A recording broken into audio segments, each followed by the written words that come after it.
large eruptions at Yellowstone, so much material comes out, entire mountain ranges end up falling into the ground and essentially disappearing. These eruptions are enormous.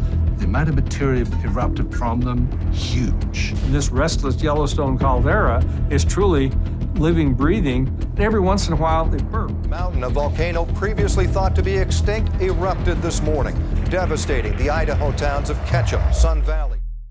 Yellowstone National Park is home to a wide variety of natural wonders, but it is also home to a number of perilous situations. Visitors have died in encounters with wild animals, exposure to noxious gases, hypothermia, lightning strikes, being hit by falling trees, falls, drownings, accidental shootings and murder throughout the last 150 years. According to the assessment of both natural and unnatural causes, the most prevalent cause of death in Yellowstone is a tie at 12 for motor vehicle crashes and heart attacks. This may sound frightening, but nature itself may be the greatest destructive force in Yellowstone. The likelihood of a catastrophic disaster on a never-before-seen magnitude makes the eruption of Yellowstone's supervolcano one of the most feared events in recent history.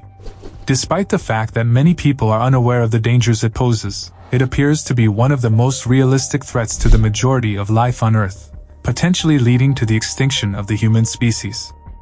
Speculation that the volcano will only erupt in the next 100,000 years is fading, and researchers who previously thought Yellowstone was a dormant volcano are rethinking.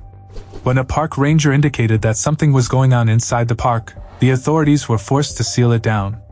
What has just happened, and what is the reason for this closure? Stay with us till the end because the Yellowstone supervolcano may just be waking up from its slumber. In July 1981, witnesses watched in terror as 24-year-old David Kerwin jumped headfirst into Yellowstone's boiling Celestine pool.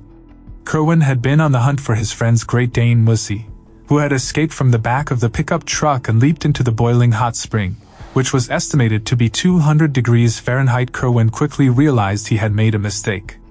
He emerged from the scorching water in seconds and tried to pull the dog to shore. Kerwin survived, but the dog did not. Kerwin's friend suffered third-degree burns on his feet while assisting in the removal of Kerwin's badly charred body off the rock shelf. Kerwin managed to get to his feet before falling backward. His friend and another onlooker escorted him to the parking lot for aid. "That was dumb. How bad do I look?" Kerwin reportedly asked his buddy as he collapsed onto the boardwalk. Kerwin's eyes were completely white, as if he were blind, and his horribly burned skin was rapidly peeling off. Kerwin's flesh began to flay off when another man on the scene ran up and attempted to remove one of his shoes. Rangers later discovered two huge chunks of skin shaped like human hands beside the spring. With third-degree burns covering his entire body, emergency personnel transported Kerwin to the clinic at Old Faithful, where he was treated by a burn specialist who could only numb the agony at the time. Kerwin died the next morning in a Salt Lake City hospital. Mussy never made it out. His body was never retrieved, although oils from his body caused minor eruptions in the water the next day. Kerwin's death is one of more than 20 documented deaths caused by tourists falling or willingly jumping into Yellowstone hot springs in the book, Death in Yellowstone, Accidents and Foolhardiness in the First National Park, by attorney and longtime Yellowstone tour guide, park ranger, and historian Lee H. Whittlesey. As a lawyer and a park ranger, he saw the book as a means to legally safeguard the park while also alerting tourists to the many hidden and obvious dangers that one might encounter when visiting the park. Whittlesey reminded his readers several times throughout the book that Yellowstone is not a theme park with tame animals and trail guardrails. He described the park as full of hidden and obvious dangers, which is why he felt obliged to convey his cautionary tale while also documenting the site's storied history. To his amazement, Whittlesey learned that drowning or being boiled to death in one of the park's 10,000 springs, geysers, mud pots, and steam vents posed a far graver threat than being attacked by a wild animal. He discovered that the beautiful blue-green hues of the geysers and springs seemed to attract people to their edges, when Truman Everts, a member of the 1870 Washburn expedition, decided to take a soak after being separated from his group and lost for 37 days. In the 1880s, there was an increase in the number of visitors to the park, which resulted in an increase in the number of hot springs-related accidents that occurred among visitors as well as staff of the park. One of the worst reported incidents in Whittlesey's book included 4 Chinese laundrymen who were flung in the air and scaled to death after a geyser burst one night. Despite the author's acknowledgement of the story's flaws, it was picked up by national media sources. The most recent death occurred in 2016 when a 23-year-old guy from Portland, Oregon, slipped and fell into a hot spring near Porkchop Geyser. However, one of the park rangers recently disclosed something far more horrific happening beneath the ground. This volcano's activity has been closely and continuously monitored since 1923, but recent magma activity has caused the ground to swell and rise by up to 25 centimeters. The rise leveled off, indicating that the magma was cooling and hardening.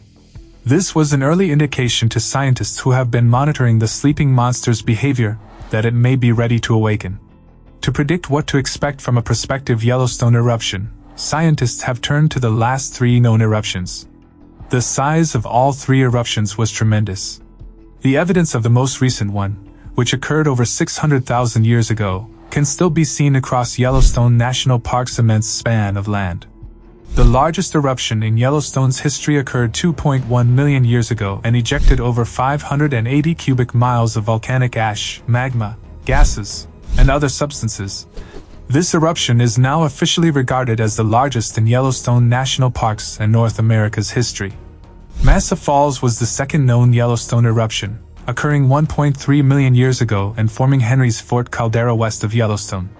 The smallest of the 3 Yellowstone eruptions, this one produced approximately 67 cubic miles of volcanic ash. The Lava Creek eruption, the third major Yellowstone eruption, is the most recent known. The volume of material ejected was less than half that of the Huckleberry Ridge eruption, but it covered a wider surface area. Along with the magma and other volcanic debris, a considerable amount of volcanic ash and gas was ejected with tremendous force. Unfortunately, the destructive effects of this monster were not limited to Yellowstone National Park.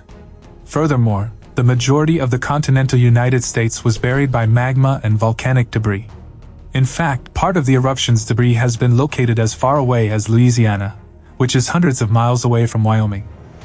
As a result of these cataclysmic eruptions, the Yellowstone volcano sucked in surrounding forests, mountains, and anything else that it could before collapsing in on itself and leaving a depression that is still present today. This depression is known as the Yellowstone Caldera. The most recent comparable volcanic eruption is the infamous Mount St. Helens volcanic eruption in 1980.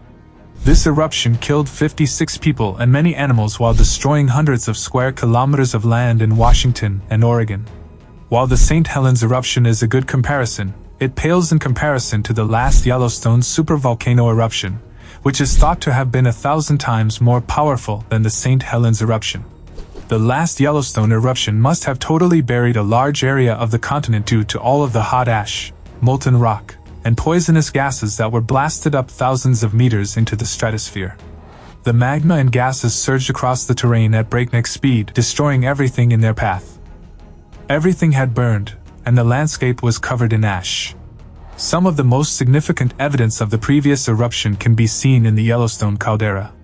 This depression is 30 miles wide and 45 miles long, with substantial volcanic material from the eruption still visible in the Lava Creek Tuff area.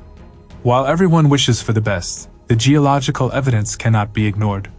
A large volcanic explosion on the scale of the one that occurred over 600,000 years ago is something for which no one, let alone any country, can effectively prepare. It will be a disastrous disaster. While specialists do not rule out the possibility of an eruption, they hope for the best.